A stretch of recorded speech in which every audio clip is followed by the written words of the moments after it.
It all started on a Thursday, the kind of Thursday that smells like burnt toast and bad decisions.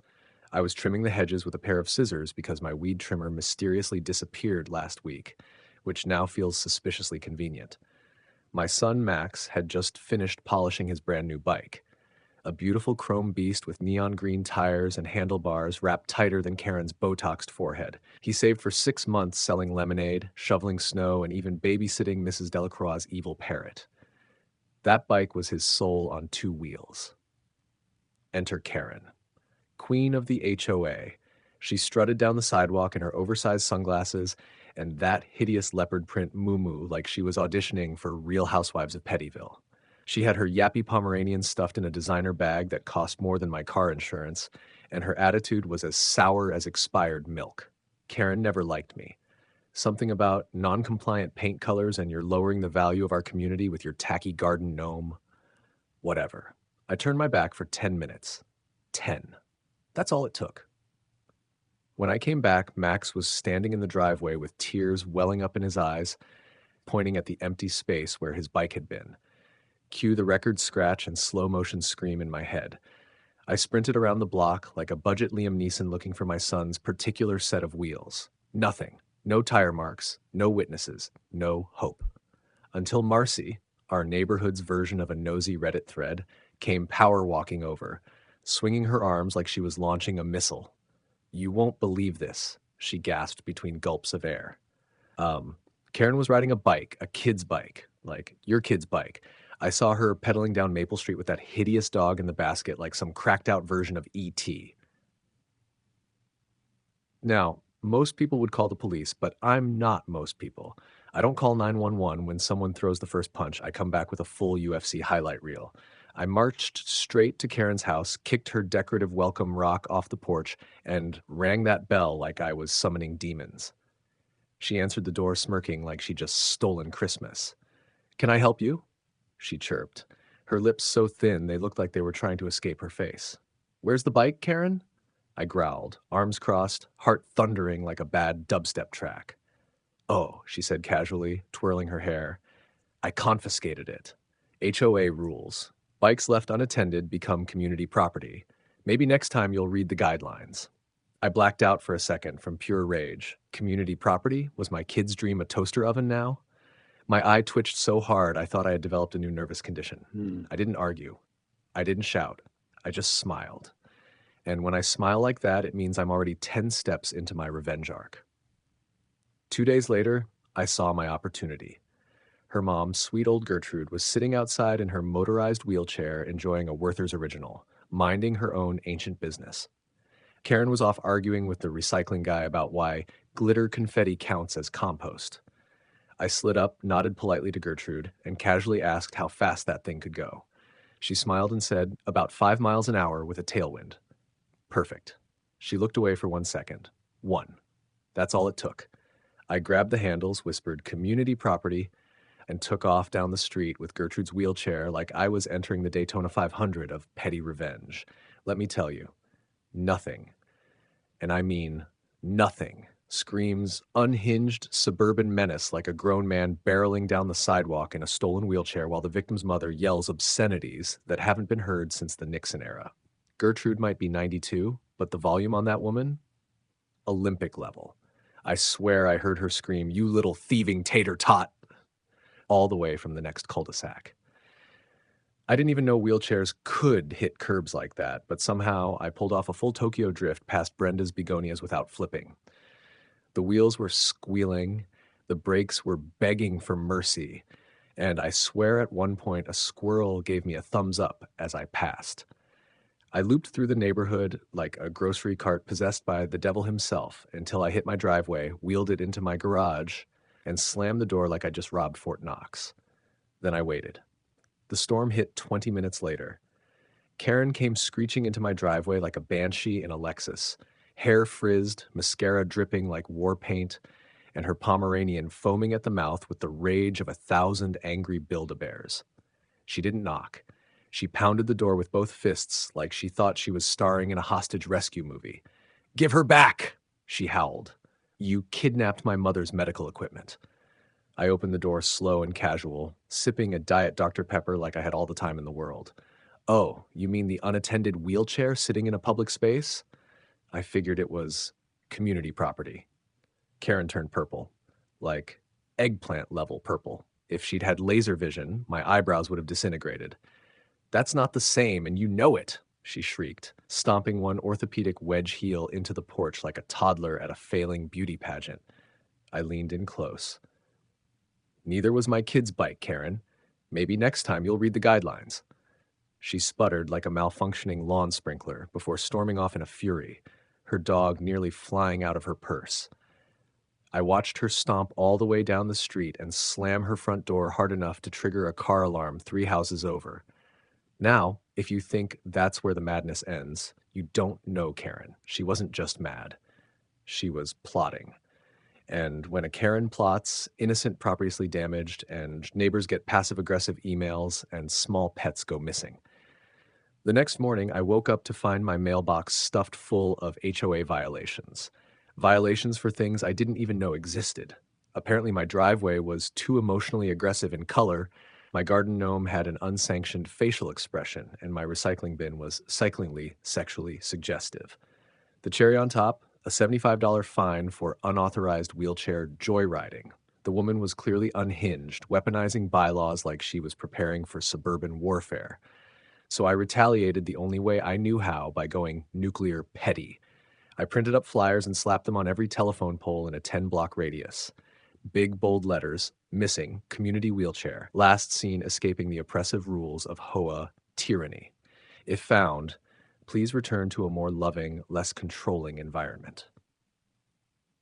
I included a picture of Gertrude looking vaguely bewildered, holding a sign last.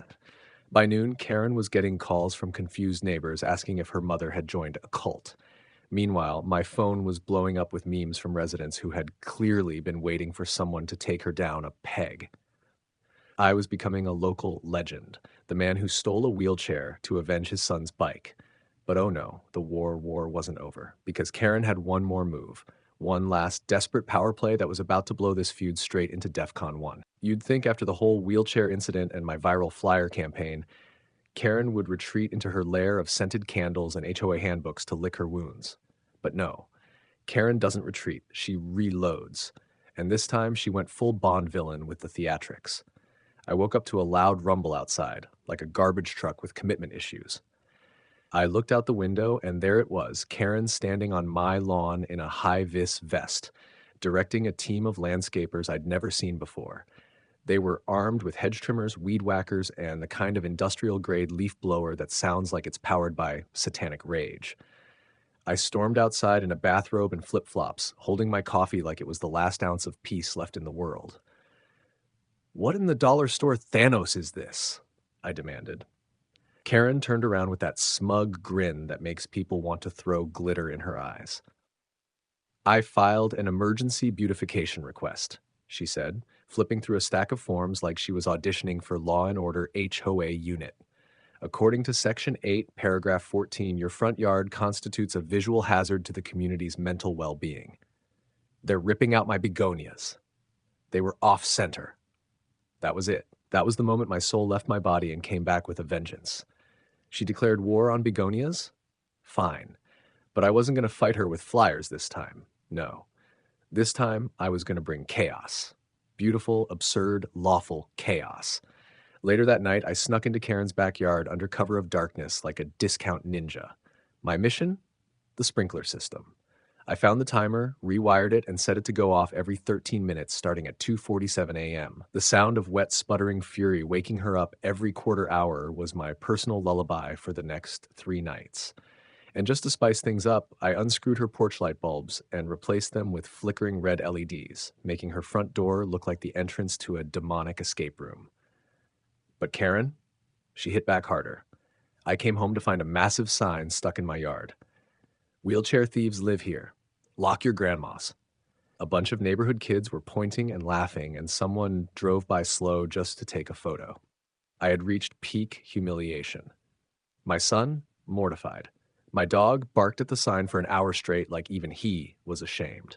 I couldn't take this lying down, so I decided to hit her where it really hurt. her sacred social reputation. Karen hosted a monthly wine and judgment party with the other HOA ladies. She served fancy cheeses, wore pearls, and gossiped like she was on commission. That week, I hacked into her Ring doorbell feed, don't ask how, and broadcast it on my garage projector during the next HOA meeting. All of it, including the moment she tripped over her Pomeranian while yelling, "I'm the alpha here," in a wine-drunk rage. The neighborhood exploded in laughter. Even Gertrude giggled, and she hadn't laughed since the Nixon resignation. Karen retaliated the next day by filing a noise complaint against my grass. Not a party, not music, my grass. She said it rustled aggressively in the wind, and that the blades vibrated at a hostile frequency. That's when I realized we weren't in a feud anymore. We were in a psychological war zone. And just as I was about to prepare my next strike, the universe dropped a bombshell in my lap, one that changed the entire game. 3 days after the grass vibration complaint, the universe handed me the nuke I didn't know I was waiting for. A package. But not just any package. It was mistakenly delivered to my door, addressed to Karen, but dropped into my hands like karma wearing Amazon's uniform. No name, just a return address that screamed sketchy online boutique and a red sticker marked private, do not open, which, of course, means open immediately. I'm not a monster. I waited 5 full seconds before tearing it open like it owed me money. Inside, a full-blown latex catsuit, black, glossy, with tail holes, and a little note that said, "Can't wait to see you in this, tigress, meow." My jaw hit the floor so hard it left a dent. I laughed so loud I choked on my own spit. Karen, the HOA overlord, the woman who once gave a citation for overly whimsical holiday decor, had a double life. Tigress, meow. I didn't even have to think. That night, I printed 100 flyers. Come one, come all to Tigress Night, a celebration of Karen's true wild side. I taped them up everywhere, on the HOA board, bus stops, mailbox clusters, even slipped one into Gertrude's crossword puzzle book. By noon the next day, people were whispering. By 5, her nickname was trending on the local Facebook group. By 8, someone photoshopped her face onto a cheetah in leather, and it went full viral. Karen tried to play it cool, came strutting out in full beige like nothing had happened, but the HOA moms? Ruthless. One of them asked if she purrs when she finds people. Another asked if the leash law applied to her or just her dog. I've never seen a human being age in real time, but Karen's face that day looked like it needed buffering. And still, she didn't back down. No, she retaliated by getting the city to do a surprise inspection of my garage. Joke's on her, though. I don't clean, but I hide chaos like an artist. They found nothing except a haunted easy bake oven and 3 jars of mystery screws. But while the inspector was leaving, I noticed something. Karen, lurking across the street, talking to a man in a slick blue suit and aviator sunglasses. Real narc energy. She looked around, handed him something, and pointed at my house. I couldn't hear them, but I knew the language of HOA betrayal when I saw it. She was trying to escalate from petty to legal. So I launched the final phase of my plan, Operation Granny Glide. First, I pulled Gertrude aside. She still hadn't forgiven me for the wheelchair joyride, but I showed her the flyers, the catsuit, the memes, and I told her, dead serious, "You are our only hope." And God bless her dusty bones, Gertrude smiled. A full-toothed, war-hardened grin, she agreed. That weekend, I threw a block party. Not just any party. Themed. It was called Freedom Wheels, a tribute to community mobility. We had wheelbarrow races, rollerblade limbo, music from the Fast and Furious soundtrack, and the centerpiece, a dramatic reenactment of the Great Wheelchair Escape, with Gertrude in her chair, sunglasses on, scarf flapping in the wind as she did slow laps to applause, and chants of, "Let Gert roll." Karen watched it all from her window, furious, powerless, isolated in her own little HOA fortress. The party ended with a full karaoke rendition of Born to be Wild, led by Gertrude, who may or may not have flipped her middle finger in Karen's general direction. But the wildest twist of all, a letter showed up in my mailbox the next morning. No return address, just a simple message, "I know what Karen did. Let's talk," with an HOA seal. The envelope smelled like cheap perfume and vindication. Inside it was a handwritten note, loopy cursive, angry slashes, and just the right amount of, "I've had it with this hellspawn." It read, "Karen isn't just abusing HOA power. She's been stealing from the community fund. I have proof. I want revenge. Meet me behind the pool shed at 9 p.m. a friend. Now, normally when someone asks you to meet behind a shed under the cloak of darkness with a mysterious letter and vague threats, you call the police. But I? I called my neighbor Gary and told him to bring snacks and night vision goggles. We hid behind the hedge like two washed-up spies from a dad-themed Mission Impossible. At 9:05 sharp, a figure in all black appeared. Marcy, the neighborhood snitch, except now apparently a double agent. "I've had enough," she whispered, eyes darting. She tried to ban my garden flamingos, called my grandson a disrespectful yard gnome, and she's been siphoning HOA dues for special landscaping projects that somehow all happen to land in her backyard. Marcy handed over a USB drive like we were in a Netflix thriller and then pieced out into the shadows with the grace of a middle-aged ninja who's late for book club. I took it home, plugged it in, and bam! Spreadsheets, invoices, secret emails. Karen had been embezzling HOA funds to upgrade her patio, buy organic dog food, and, get this, pay for cat-themed lingerie under the name Mrs. Meowgie. I wanted to throw up and laugh at the same time. This wasn't petty anymore. This was criminal. So I made a decision that would mark the finale of this suburban war. I called the police, but not just the police. I called local news. The next HOA meeting was legendary. I showed up with a projector, a thumb drive, and a tray of hot cinnamon rolls to soften the blow. Karen strutted in like she was about to give a TED Talk on lawn edging. She didn't even notice the three reporters pretending to be interested in shrubbery tips. I waited until she began her speech, some smug garbage about enforcing stricter rules against non-regulation holiday wreaths. Then I hit play. The projector lit up with her full financial scandal, loud and proud. Expense reports, bank statements, emails to a dog psychic, all of it. The audience gasped. One lady fainted into a pile of HOA pamphlets. Karen froze, mouth open like she'd swallowed a tennis ball. "This is slander," she screeched. "This is illegal. This is public record," I shot back. "Community property, remember?" Then came the sirens. The cops walked in like it was a season finale. One read her rights, while the other picked up her Pomeranian, who seemed frankly thrilled to be leaving. Karen tried to run, tripped over her own leopard print wedge, face planted into her own clipboard, and screamed, "I'll sue you all," while being escorted out. Gertrude just waved from her wheelchair like the queen of petty justice. Turns out, Karen's fraud wasn't small potatoes. She got charged with embezzlement, fraud, misuse of HOA funds, and one count of reckless endangerment of a decorative mailbox. She's currently banned from any HOA activity in the Tri-County area and now lives with her sister in a trailer park with zero bylaws. As for me, my kid got his bike back, courtesy of the cops who found it in Karen's basement next to a terrifying shrine of HOA bylaws and a half-eaten protein bar. The bike had glitter on it. It's trauma now. We don't talk about it.